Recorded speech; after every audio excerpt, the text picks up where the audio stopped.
دستهایت همیشه برایم خالی از آرامش بود و حرفهایت تکرار غم و نگاهت شلیک تیری به قلبم و گریه‌های بی بهانت همچون سیلاب غمی است که وجودم را در خود غرق کرده است. از کجا آمده ای که قصد رفتن نداری؟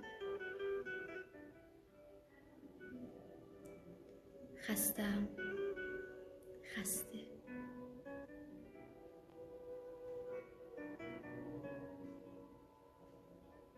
دلنوشته از علی حاکان و